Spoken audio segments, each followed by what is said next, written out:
Hello everyone, welcome to my live feed for today. Today I am going to talk about something that affects my life and affects the lives of millions of people all over the world, and that is called bipolar disorder. So today my broadcast is going to be an introduction on bipolar disorder. So it will be a broad overview on what bipolar disorder is. Hi Zara, on what bipolar disorder is, and an explanation of certain of the terminology. And then at the end, hi Jeanette, at the end of the live feed, I will give you the chance to ask me questions. If you have any questions or any comments, you're more than welcome to then at the end of the feed ask me. Hi Debbie. So what is bipolar disorder? Bipolar disorder is a mental illness that is recognized worldwide by all psychiatrists, by medical universities, by the DSM-5, which is the current edition. The DSM is the Diagnostic and Statistics Manual of Psychiatry, and within this manual, bipolar disorder is also mentioned. Hi Paula, hi guys. So what is bipolar disorder? A lot of people say bipolar disorder is all in the mind, and it's something that makes us laugh because yes, it is all in the mind. So what is it? It is a mood disorder. Now, what that basically means is it affects a person's moods. So, in other words, your moods as a normal person, and normal, I don't like using the word normal, I prefer to refer to people as regular people. A normal person, hi New York, a normal person, medically stated, would fluctuate in their emotions as any person would be. So you would have this, and you would then fluctuate. Normally, something will affect you and you are going to go down or you're going to go up. With somebody with bipolar disorder, this is much more intense. Your depressions are much worse, and your highs, if I can call it a high, is much more intense. Now, that is the nature of the illness. That is the nature of bipolar disorder. It affects your moods to the extent that it is considered to be an illness. The causes of bipolar disorder is not 100% certain. Hi, Donna. It's not 100% certain. There's a lot of speculation, a lot of people that do a lot of research on bipolar disorder state that it's genetic. Others state that it has to do with certain structures in your brain, in specific the hippocampus, which is a structure within your brain. Certain tests have shown that people with, hi Michelle, that people with bipolar disorder have a different size hippocampus. Other studies suggest that it has to do with the chemicals in your brain. There's not really consensus, although there is a lot of research on it. There's no real consensus on what the actual cause of bipolar disorder is.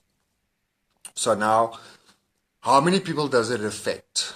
It affects, on the lowest scale, 1% of the population, and on the highest scale, 7% of the population. It is quite interesting that USA has got the most incidences of bipolar disorder, and India has got the least. Now, there's a lot of speculation on why that could possibly be, because either there's not enough research in poorer countries or less developed countries, or the stress that affects people in a country like the USA, which is more developed, could then be a factor. But there's no real consensus about it. Most of the leading experts on bipolar disorder agree that there's about 5% of the population. Thank you, Christina. Hi, Elaine. About 5% of the population worldwide suffers from bipolar disorder. So when does bipolar disorder start? It starts for different people at different times. Lyndall, I don't know why other people seem to be able to hear me. So maybe that is your own device. Can everybody else hear me? Can you guys hear me? Stephen, can you hear me? It seems that some people have issues hearing me. So, okay, anyway. Can you guys hear me?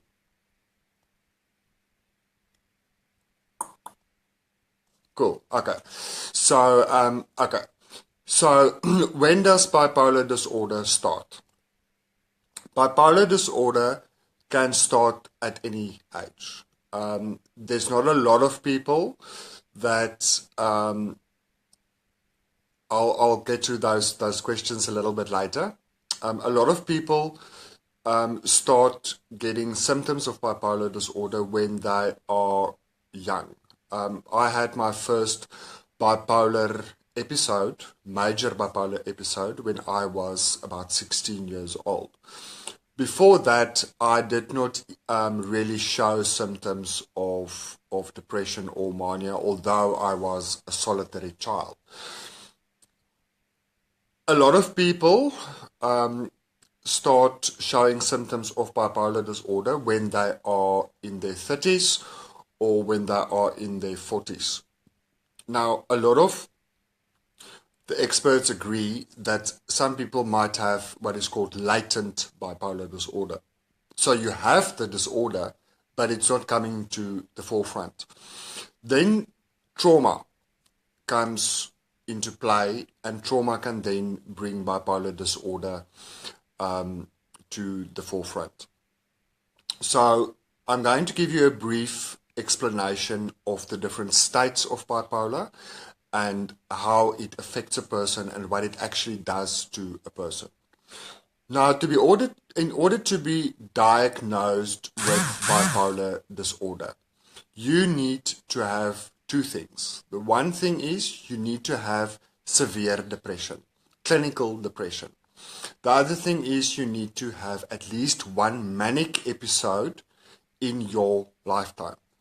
Now, a manic episode means that you experience heightened emotions, heightened energy levels, more irritability. I'll give a deeper explanation of mania a little bit later on.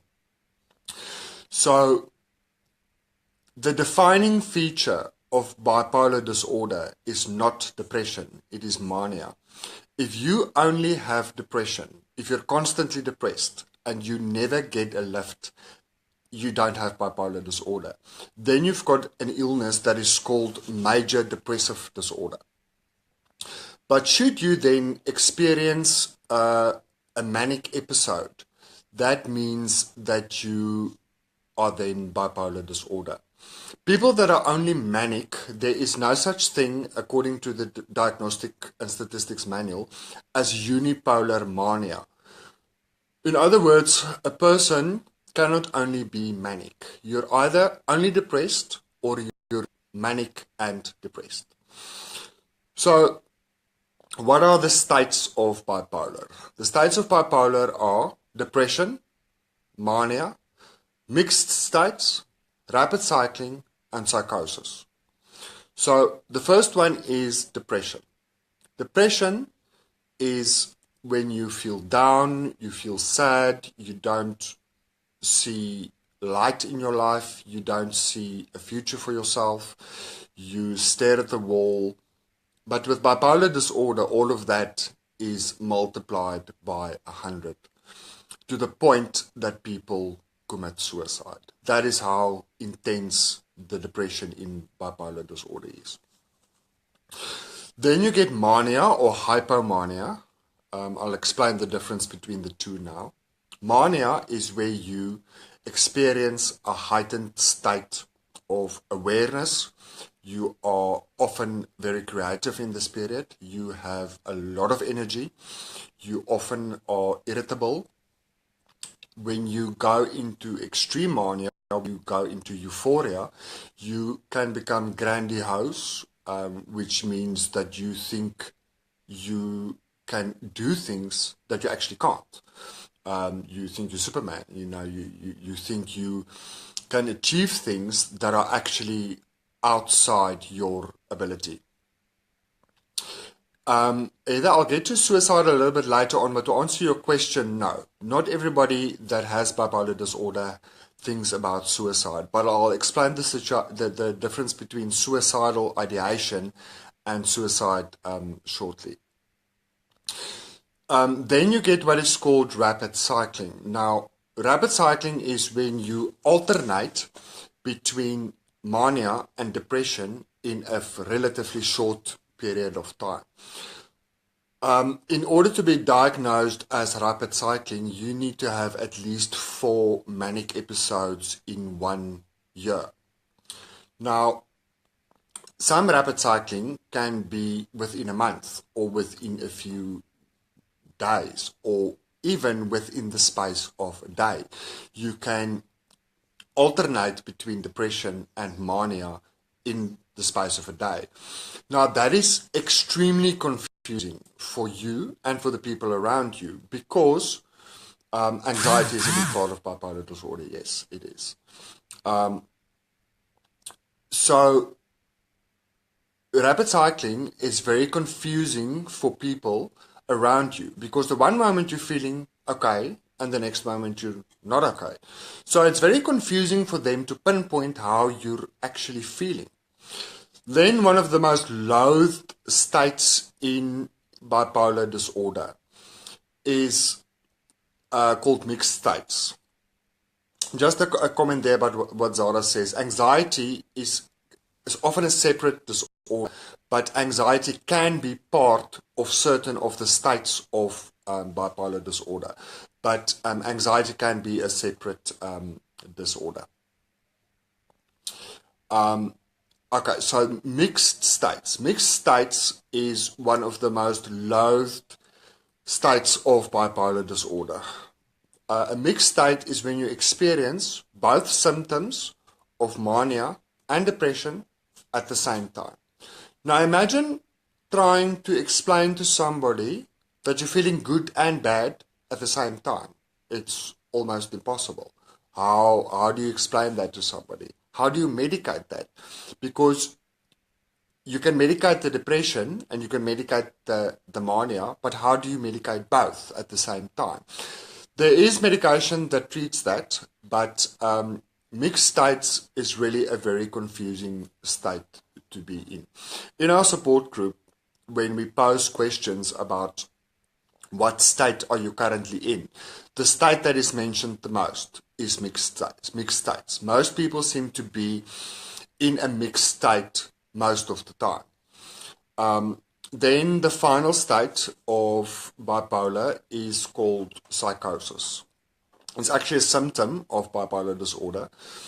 Psychosis is not only applicable to bipolar disorder, it is also applicable to other mental illnesses such as schizophrenia. But psychosis is not a disorder on its own. It is a symptom of bipolar disorder.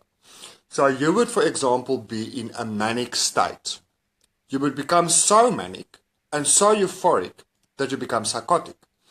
Now, I'm fortunate I do not really get intense psychosis. I've had very bad psychosis, but that was basically drug and alcohol induced. That is called toxic psychosis. So I'm going to get to hypomania now, babes, when I explain the difference between the different states. So psychosis is something that is mostly only treated by a psychiatrist. If you get intense or severe psychosis, you need to take your medication or you need to get to a hospital. Psychosis can be dangerous for you, it can be dangerous for the people around you because, because you start to lose contact with reality. Your thought processes become disrupted, and so it's not a very pleasant state to be in. But not everybody that suffers from bipolar disorder gets psychosis. I just want to see a question here. Okay, yes. Unfortunately, people are very prone to addiction. The reason for, I'm a recovering addict myself, a recovering alcoholic. The reason for that is it's actually called self-medication. Your medication is not working. Your psychiatrist can't do a thing for you. Let me move my laptop. Sorry if that is bothering you. Sorry about that. If you're, where was I now? Oh, yes. Addiction.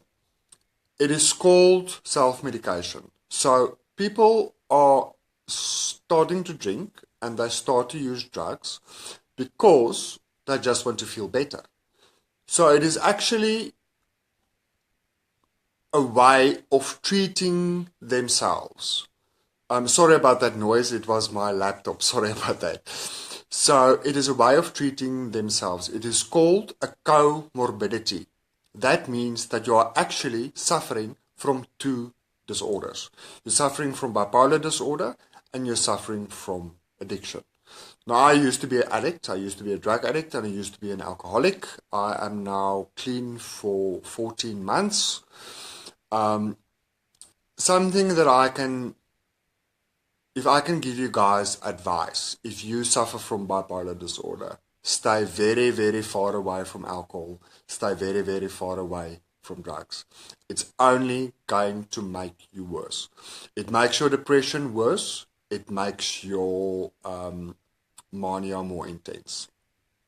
My memory is okay. My memory is fine. I'm fortunate. A lot of people that have bipolar disorder, not due to the bipolar disorder, due to the medication, sometimes get issues with memory. No, Paula, it's not always a form of self-medication. It can be due to other causes as well. Okay, now the types of bipolar disorder. There's a lot of people that disagree about this. There's only one truth, and I'll tell you the only one truth. This is stated in the leading publications all over the world. Anything else that you read is the biggest load of hogwash. So here it is. It's bipolar disorder 1. Bipolar disorder 1 means that you have bipolar with mania. Then you get bipolar disorder 2. Bipolar disorder 2 is bipolar disorder with hypomania. Now, hypomania means that you have mania, but a less intense form of mania. Some people would say, I have bipolar disorder 2, and then people would say, oh, so it's not as bad as bipolar disorder 1. That is also incorrect. Bipolar disorder 2 is not less severe than bipolar disorder 1. Both are equally severe. Often people with bipolar disorder 2 actually have deeper depressions than people with bipolar disorder 1. Then the third type of bipolar disorder is bipolar disorder NOS, which means not otherwise specified. So it means that within the diagnostic manual, if there's one of the states or one of the conditions that is not really applicable to you, you will then fall under bipolar NOS. I don't fully agree with the NOS because it kind of puts you up in the air and nobody really knows what to do with you. According to me, there's more than enough subsections or codes in bipolar disorder 1 to put the person in one of those codes. Then the fourth and the final one is actually a separate disorder. It's called cyclothymia.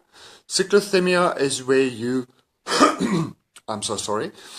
Cyclothymia is where you experience symptoms of bipolar disorder, but it's not intense enough to qualify you as somebody diagnosed with bipolar disorder.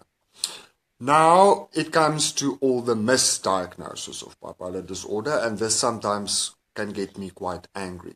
People on social media will refer to bipolar as bipolar 3 or bipolar 4 or bipolar 5. There's no such thing. It does not exist. Soft bipolar, I've often seen people refer to the term soft bipolar, which would mean that you've got a softer version of bipolar disorder. Bipolar disorder is not soft. Nothing about it is soft.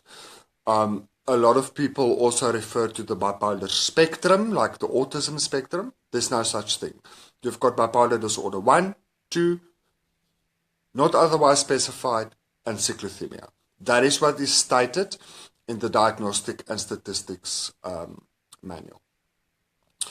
So that is a basic overview about bipolar disorder. Each of these states and diagnosis is much, much more complex than what I've just stated.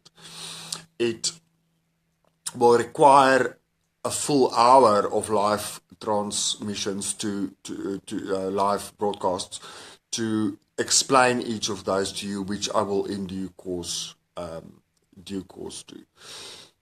So, okay, I want to say something about cannabis. I do not support cannabis at all. If you want to use cannabis or cannabis oil for your bipolar disorder, then that is up to you. The reason why I do not support cannabis for bipolar disorder is very simple. I was advised to use cannabis, I smoked it, and I tried to remove my own liver. I was so psychotic from that. You must remember one thing. Cannabis is something that is mind-altering. It's going to alter the way you think. Bipolar disorder is already something that affects the mind. Put the two together and you've got oil on fire. A lot of people are pro this. A lot of people are pro cannabis. I personally am against the use of cannabis for bipolar disorder. But if it works for you and you are doing it in conjunction with your psychiatrist, by all means do it. But don't use cannabis as a means or an excuse to get high, because a lot of people do. They use it as an excuse to get high. So cannabis can be used medically. I don't want to have a discussion about cannabis today because that's a completely different discussion, but we will have a discussion about it. Medication use is a completely different discussion. It's a very long discussion. I'll give you a quick overview about medication. Medication for bipolar disorder is the basis of the treatment of bipolar disorder. Sorry. You get antidepressants, which treat depression, and you get antipsychotics, which treats psychosis. You get mood stabilizers, which is interestingly enough, often anti-epileptic medication. So I found that it actually assists to stabilize people with bipolar disorder. We don't get seizures. If you do get seizures, it's completely incidental to your disorder. It's not part of bipolar disorder to get seizures. Still here, vroom vroom. Okay, let me move to another spot. Hold on. Sorry about that. Let me move to another spot. Just a minute.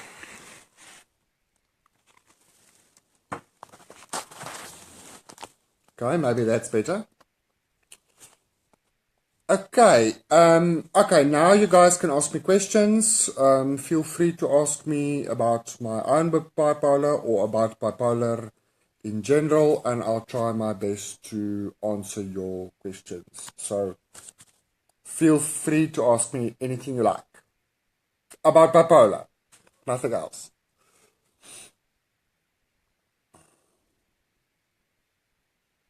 Yeah, that is my phone when I get a message. Sorry guys, I will figure it out still. I don't know how to fix it yet. So sorry about that. Yes, I know, Mum. I've put my phone on silent. I don't know why it keeps on doing that. So my apology for that. My apology for that. Medication is a very, very long chat. I will do a live broadcast about medication on another stage. That is a very long. Okay, schizoaffective disorder is very, very interesting.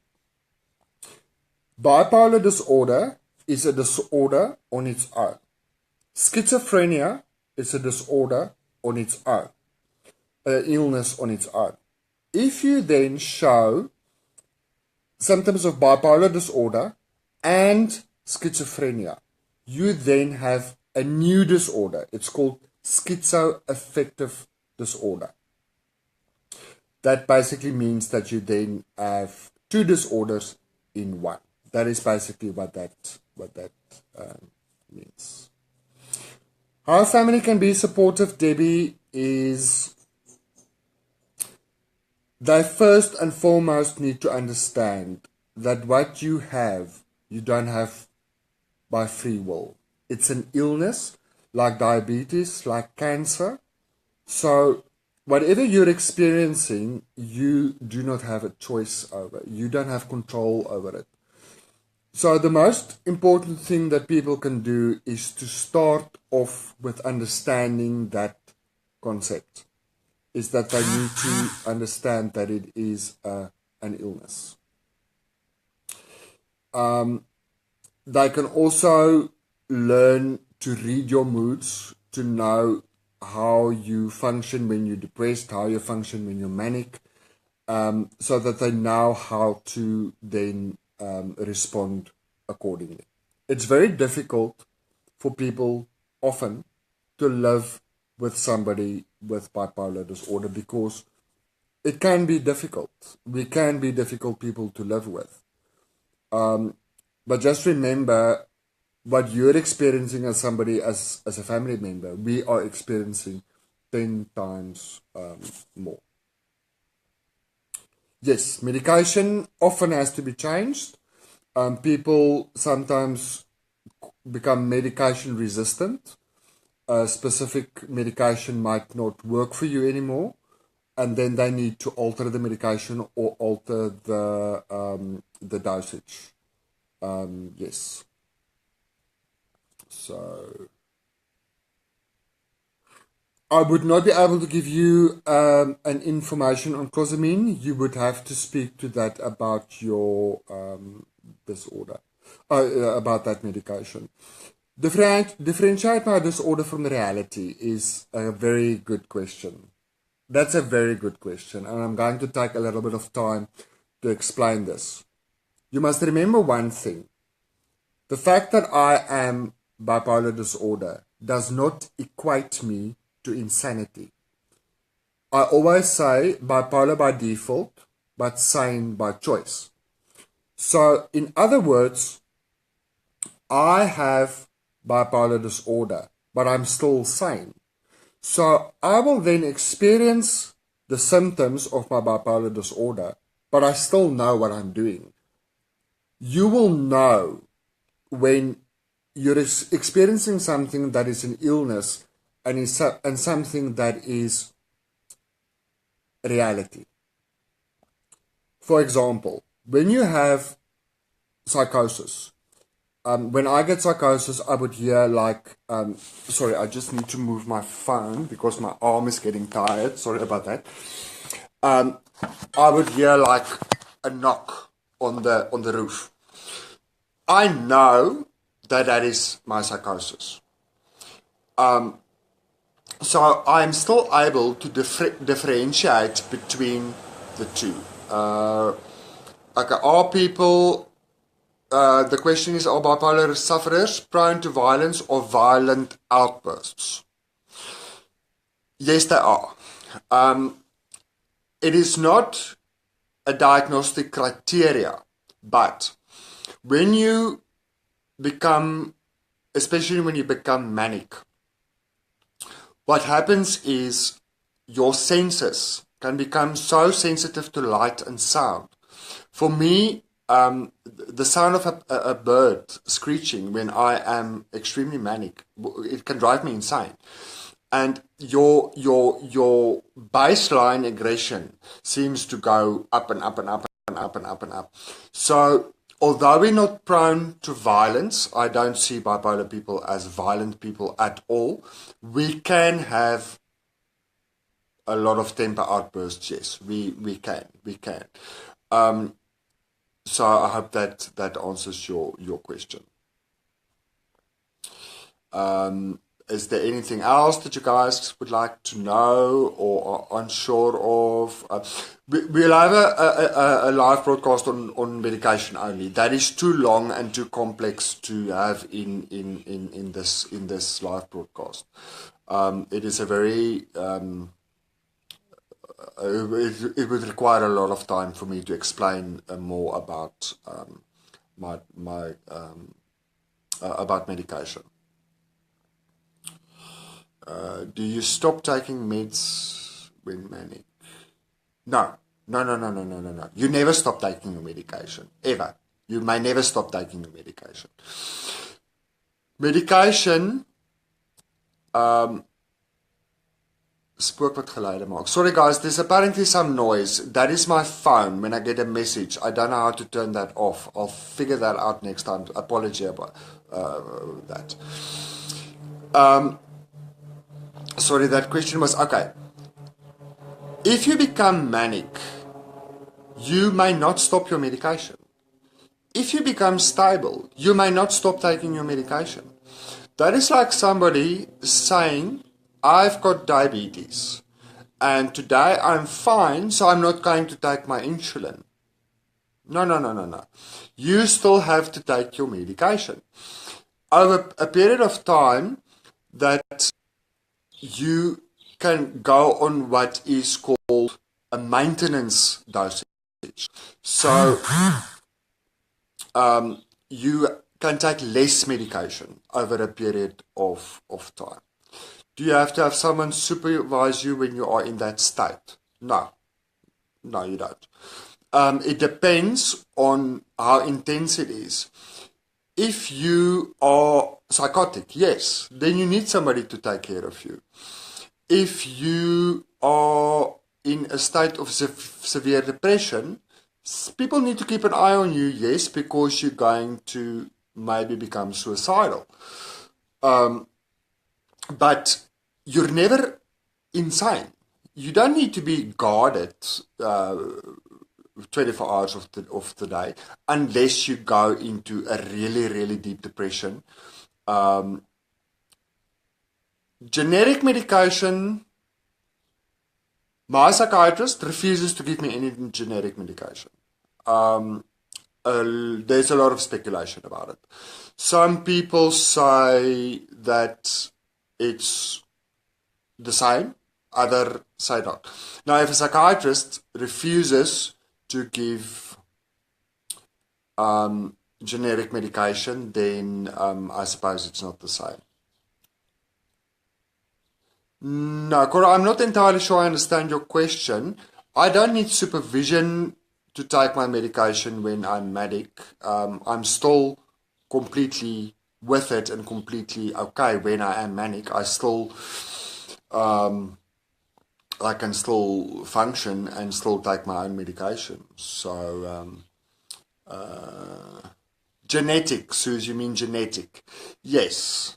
Bipolar is considered to be genetic.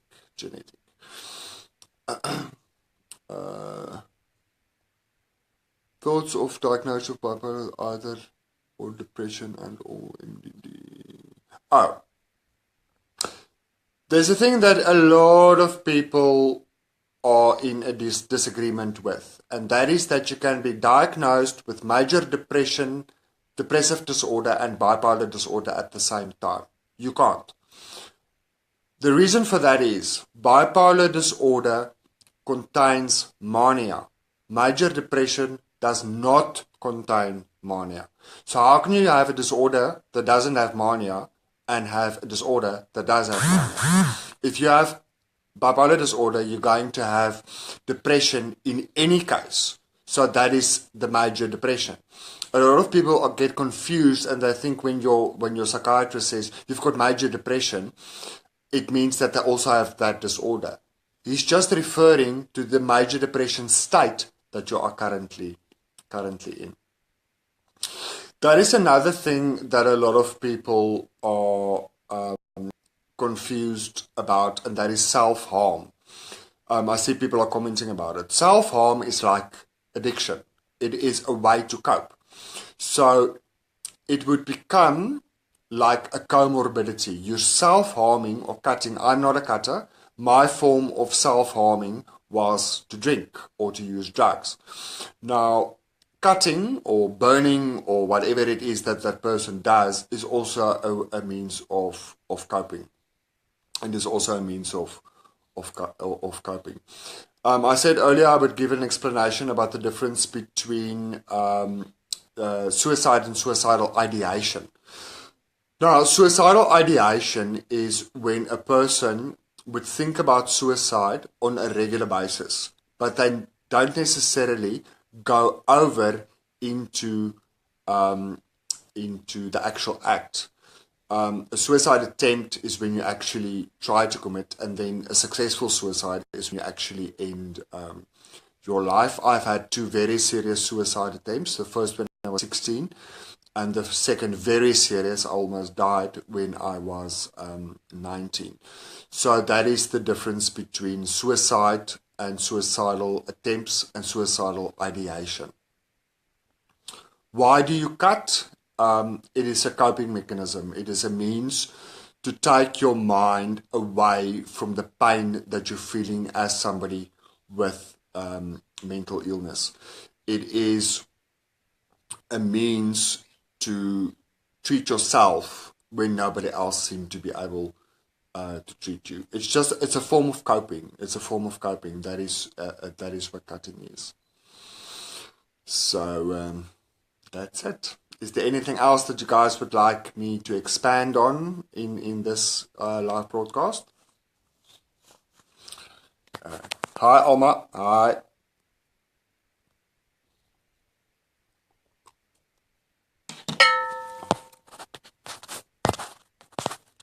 Boo, earthquake. Hi, Roxy. Thank you. I'm not that strong. I learned to become strong. I'm not that strong. I just came to a point in my life where I told myself that I need to live with this. I need to integrate it into my life, and I need to make the best of it. So how do we help children who are showing signs at the age of 11? Okay. When you're dealing with a child with bipolar disorder, you need to get to a very, very good therapist. It's not only going to be sufficient to take that child to a psychiatrist that's going to pump that child full of medication, because that child is developing, that child is confused, that child is not an adult that can deal in the same way with all of this than we do. So you need to get yourself a very good therapist that specializes in the treatment of children with bipolar disorder. So that is the best advice. Sorry, I can't see that question. Can you ask it for me again? Gift of a goddaughter. Sorry, I can't see that question. If you can ask it for me again, please. Oh, there we go. No, of course not. No. A lot of people call themselves bad and horrible because they've got bipolar disorder. If somebody's got stage 4 cancer, They're not going to say, I'm a horrible person because I've got stage 4 cancer. They've got an illness, and so do you. You have an illness. It's not your fault. The fact that you don't want to get out of bed is not because you're lazy or you're bad. It's because you're ill.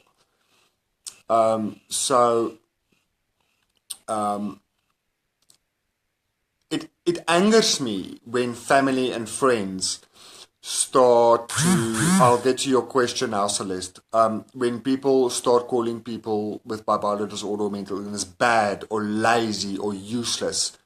You can't do that.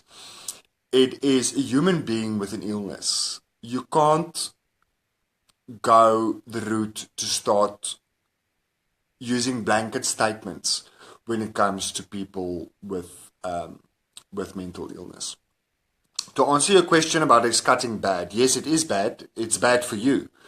But it does not make you a bad person. You are going to sustain damage to your body. You are going to scar your body. So, yes, it is bad for you. You should not cut. But if you feel the need to cut, then you are going to have to get to a good therapist that's going to assist you to get through those times that you want to cut. We'll do a live broadcast about self-harm at a later stage. Yes, Dorinda, an illness is an illness. An illness is an illness. But I want to add to that. Bipolar disorder does not grant anybody carte blanche to do with other people what they want. I always say something that people will then look at me like this and then they, okay. Bipolar disorder affects your life. It does not affect your manners. You're still a person that needs to be a good person to other people. It does not take away your ethics and your morals. It doesn't do that. It affects your moods, and your moods affect certain things in your life. What would be the early signs to look out for in teenagers? Well, the first and foremost and most important would be a change in the person's actions. So the child or the teenager would suddenly not do so well anymore, or they would lose their appetite, or they would suddenly withdraw, or they would sleep more, or that could be an indication of many things, not specifically bipolar disorder.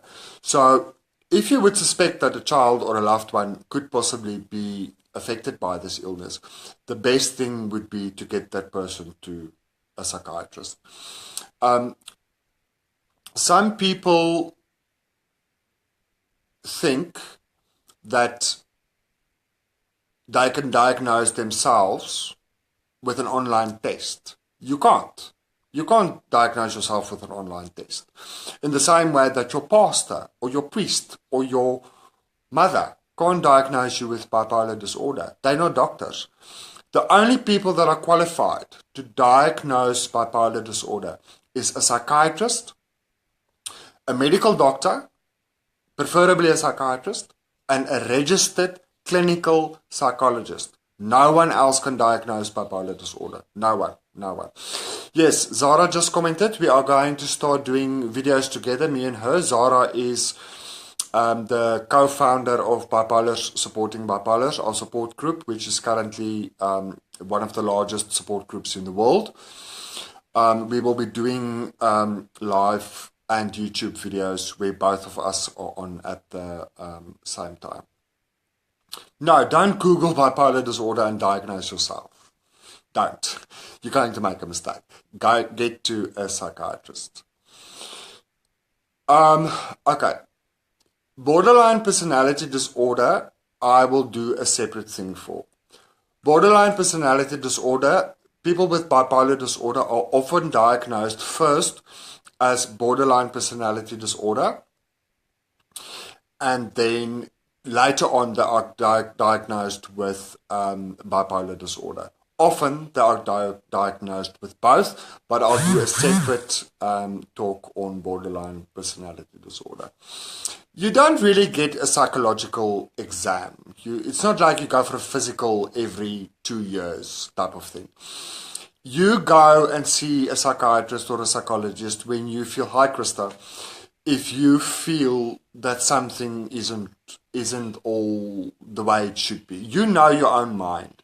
If you think something is, I'll explain that now. If you think something is not the way it should be, then it's the time to go and see somebody. Okay, the difference between a psychologist and a psychiatrist is very important. A psychiatrist is a medical doctor. It's somebody that studied medicine, that became a GP, a general practitioner. Then they specialized in psychiatry, like somebody that specialized in, that became an orthopod or a surgeon. It's one of the specialties. Then a psychologist is not a medical doctor. A psychologist is somebody that studied psychology, then did an honors degree in psychology, and then did a master's degree in clinical or research or educational psychology. I personally think that every person with bipolar disorder should not only have a psychiatrist, you should also have a psychologist. So that is the differentiation between the two. A lot of people often get them confused. So, yeah. Anything else you guys would like to know about bipolar? In the meantime, I'll tell you about our support group. You can go to Facebook. You type in Bipolars, supporting Bipolars. You'll get our page and our support group. You can request to join. We've got a lot of experienced admins there. And then you are more than welcome to join, and we will give you a lot of support there. And it's a nice thing to be between like-minded people, people that feel and think the same way that you do. Okay guys, that is my introduction to bipolar disorder. I will be expanding this into different sections. Yes, it is the best group. It is the best group. I'll be expanding it into different sections on medication, on psychosis, on depression, on mania, etc. And the next live broadcast will be about animals again. Zara just posted the link. There's the link to our group. Just click on it and you'll be able to join our group. The next live broadcast I will be doing on animals again. I will let the bipolar people know when it is about bipolar again. So thank you guys for watching, and remember one thing. Bipolar is part of you. It's not you. It's not you. It's only a part of you. You can live a happy life with bipolar disorder. I am. You can too. Bye.